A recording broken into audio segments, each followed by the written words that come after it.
Hey everybody, I'm Jack Reedy with Future Pastimes. I'm a designer on Dune-themed games and expansions. And in this video, I want to talk a little bit about Spice Harvest. Now, Gale Force 9 announced as part of their upcoming Kwisatz Haderach game found that Spice Harvest was going to be a part of it as part of a fourth expansion for the 2019 edition of Dune. And so we know that there's going to be Spice Harvest. Now, I can't really go into any details about what exactly is going to be in it.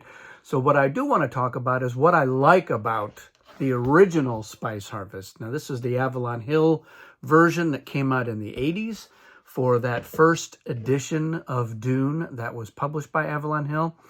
And it was one of two expansions that Future Pastimes did back in the day. The other one being Duel, which I'll talk about at some other point in a little bit more detail. Because there aren't as many things I like about Duel as I do about Spice Harvest. I really enjoyed the Spice Harvest expansion. And ever since getting it, we used it quite a bit.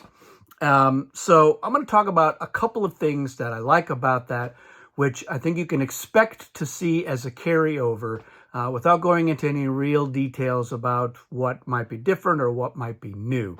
The first main thing, the thing that I like best about it, is how it shakes up your at start for Dune. So the idea with Spice Harvest is it's its own mini game that you are meant to play before you play a game of Dune, before you even set up for that game, because it changes the setup.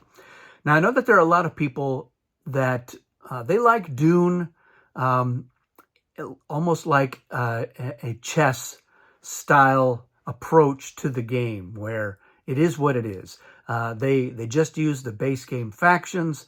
They don't like to use expansion factions. They don't like to use any variants. They don't like anything to be different about how it's set up and how it goes. And that's fine. And the good news for them is that they can continue to play Dune that way. Nothing has to change. But I think a lot of other people, myself included, like to change things up. Because I find that when I was playing it in the chess-like approach, the game was fairly predictable in a lot of ways. A lot of the same kinds of outcomes. You know what's, the contents of the treachery deck. It's not super large.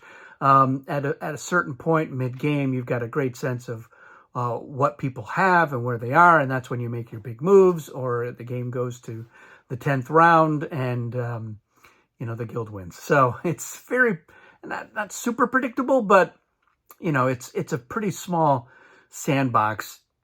And the reason that I like the expansion so much and that I'm so driven to design them is that I like to change things up and force people to change their tactics, to say, okay, I can't always just use the exact same approach.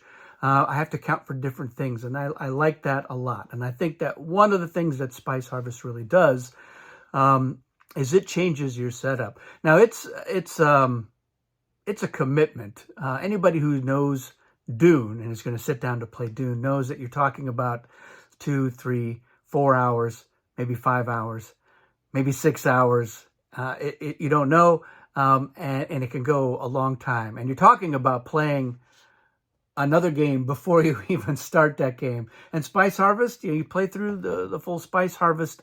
It's 45 minutes, maybe an hour. It just depends on how experienced the players are, how smooth it is, how used to it they are, how much you might have to refer back to the rules for something like, oh, wait, no, hold on, are we doing this right? It's not complicated. I mean, Spice Harvest is actually very easy to play, and it's quick to learn, but it is adding to your time commitment, which for us was fine. We're like, this is great. We like Dune. We like the whole Dune experience. We want it to be a whole day thing for us to do. But what it does is it's going to change how much spice you start in the game with, potentially what strongholds you start in, how many forces you have when you start. And so even if you are just limiting yourself to the base game factions, you could have a very wildly different setup. Harkin and Atreides, they're used to starting in Carthage and Arakeen with 10 forces. Well, after Spice Harvest, you might find as Harkonnen that you are in a different stronghold with a different number of forces, or maybe you have no forces on the board.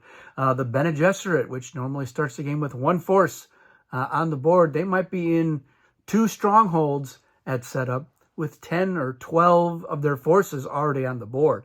And so that is a pretty big deal. You might have much more spice than you normally start the game with.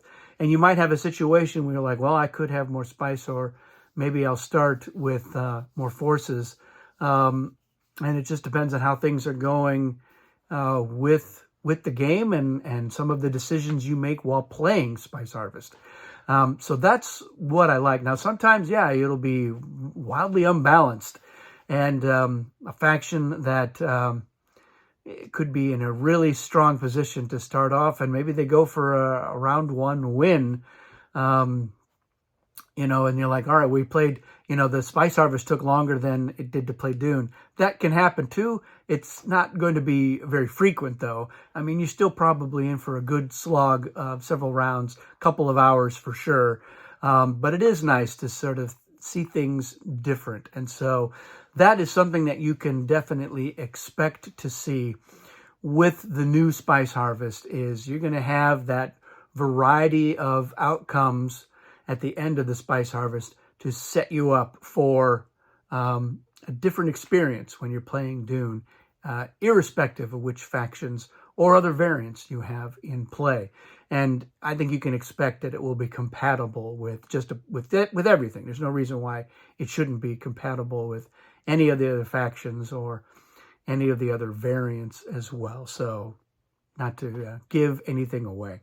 The next thing that I really like about Spice Harvest is that it carries over that asymmetrical but also individual player power element to the game. So in the Avalon Hill one, you had these little planet cards that corresponded to the different factions, and they gave you a unique ability to use during Spice Harvest. And then so when if you're playing the Atreides here with Planet Caladan, and this is not to be confused with the homeworlds, but you have this unique ability during Spice Harvest, and then when you start to play Dune, you're going to continue to be Atreides, and you'll get your normal faction advantages for that. And so it starts to give you that Dune experience, even though you're technically playing a different game. Now, Spice Harvest involves auctions. It has a bidding thing similar to how Dune has a bidding, but you're not bidding on the same thing. And doesn't necessarily play out exactly the same way, but that's another carryover to the game.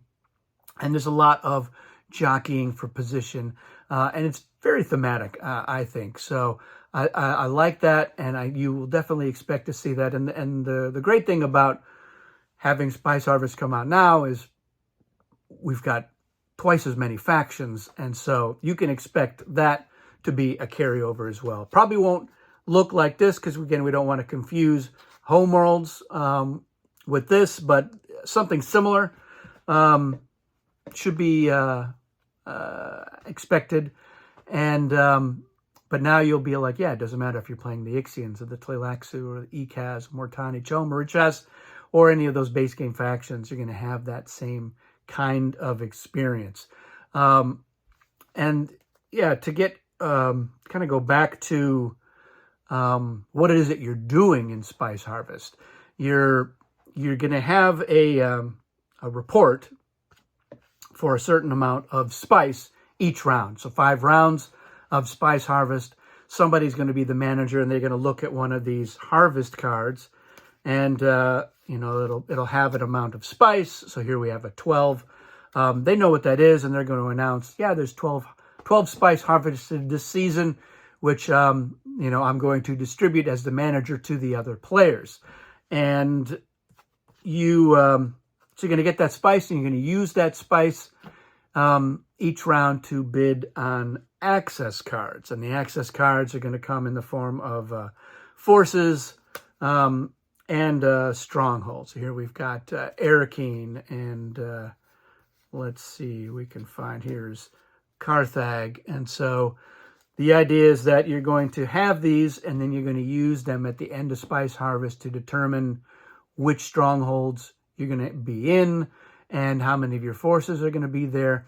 But there's more than one copy of each of the strongholds. So when two people are both trying to get in it, you're going to have a situation where you're trying to determine who is going to get in there, and it may cost them some certain number of their forces. And so that's kind of the interesting part about Spice Harvest is you're going to be trying to get as much spice as you can, and the manager might be lying about how much spice. So they may have drawn a 12, but they might say that it's less, it's only 8. And I think that, these are very Spartan. If you're, all you have here is, here's a 12. And so with sort of the TTS era and people not necessarily home brewing, although there have been some home brewing of Spice Harvest, but there's been some work to make these cards a little more useful. So they would list, the possible things, the next, you can go as low as 5. There isn't like a 3. So if you set a 3 and somebody who knows the cards knows that there's not a 3, they'll be like, well, I know he's lying because there isn't a 3. You'd want to be able to account for that. So even first-time players will be well-armed to be able to bluff effectively if that's what they choose to do. So 5 is the lowest that you have here. In this Spice Harvest, there's a 40. I always felt like the 40 was a little bit absurd. A 40 Spice Harvest, which, it's easy enough to lie about it and say, yeah, it was 12. Or even you say, yeah, it was 20. Even if you say it's 20, and they believe you, and you distribute 20, you're going to get 20. That's how it works. I'm not going to go into all the rules of how Spice Harvest works. There's another video that talks about that. But that's a little bit cuckoo. So, I know I said I wouldn't really give any details. I would not expect that to carry over. It'll be a little more reasonable.